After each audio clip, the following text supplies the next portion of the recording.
Nous allons évoluer sur notre série de tutoriels, ou bien, je vais dire, notre série d'apprentissage. Et il était question pour nous la fois passée de voir en profondeur, bon, je ne vais pas dire en profondeur, puisqu'il n'y a pas grand-chose à voir sur cet outil, l'outil sélection. Mais son champ d'action est un peu limité. Donc, nous allons voir comment utiliser les sélections. J'ai d'abord jugé nécessaire de faire un petit détour pour qu'on voie ce que c'est qu'un contour et un remplissage. C'était une petite parenthèse. Avant qu'on aborde réellement les couleurs, parce qu'on va aborder les couleurs en profondeur par la suite. On va voir par exemple la notion de couleur globale. Par exemple, on va voir la notion de couleur globale. On va voir comment personnaliser une couleur. On va voir comment ajouter un dégradé, comment enregistrer une couleur, ainsi de suite. Donc là, c'est juste du basique qu'on venait de voir. Donc, quand vous avez votre, vous avez, quand vous avez votre primitive là, par exemple, que vous avez classé, vous voyez que vous pouvez lui ajouter un contour, comme on a dit, une forme est constituée généralement de contours et de remplissage. Maintenant, il faut noter que quand vous avez, euh, quand vous avez une forme comme ça là, quand vous avez une forme comme celle-ci, même quand vous désactivez le contour ici, même quand vous désactivez le contour ici, c'est désactivé juste de manière visuelle. Mais sinon, une forme vectorielle, du moins dans les applications de design vectoriel, une forme est toujours constituée de contours. C'est le contour qui va encadrer cette couleur-ci. Vous allez voir, on va voir ça de manière plus précise plus tard.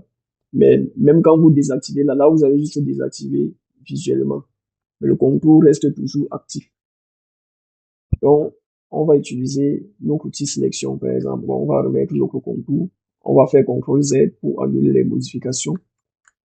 Bon, nous allons prendre notre forme là, on va la remettre dans notre espace de travail. On peut la réduire pour voir. Vous voyez que qu'est-ce qu'on peut maintenant, quelles sont les opérations qu'on peut effectuer avec, avec notre outil. On peut effectuer quelle opération? On peut, par exemple, là, on peut réduire la forme. Euh, on peut réduire la forme là et on peut l'agrandir. Maintenant, pour qu'elle maintienne les proportions comme sur l'exemple que je suis en train de vous montrer, vous voyez bien là qu'elle ne s'aplatit pas. Elle ne fait pas, on n'a pas cet effet-ci, par exemple. Vous voyez. Pour qu'elle conserve ses proportions, il faut maintenir Shift. Vous maintenez Shift ou majuscule pour les francophones. Vous savez que, bon, Shift c'est en anglais, majuscule c'est en français, mais je préfère plus utiliser Shift parce que parfois, les gens confondent avec la majuscule verrouillée. Donc, c'est pour ça qu'elle préfère souvent plus utiliser Shift, parce que c'est plus nuancé quand on utilise Shift. Donc, vous pouvez utiliser Shift. Quand vous maintenez là, vous voyez, euh, ça nous fait une modification symétrique. On garde la symétrie lorsqu'on modifie. Vous voyez là, on peut faire n'importe comment, mais ça va toujours garder les proportions initiales. Donc, ça, c'est la sélection. On peut réduire un objet, on peut les déplacer. Vous voyez là, c'est bon. Je pense que ça, c'est bon en ce qui concerne la sélection. On a aussi cette sélection, c'est la sélection directe. Mais ce n'est pas pertinent de vous montrer à quoi elle sert actuellement. Vu que là, c'est quand on va vraiment entrer dans quand on va entrer dans l'utilisation ou bien dans l'apprentissage profond du vectoriel. Ce qu'on appelle réellement le vectoriel. Et comment est-ce qu'on fait? Ça, c'est aussi qu'on va voir la plume et tout le reste. Donc, pour l'instant, retenez, euh, retenez d'abord cette sélection ici, la sélection simple. On verra par la suite, plus tard, quand on va avancer, qu'on va bien avancer, on va voir la sélection directe.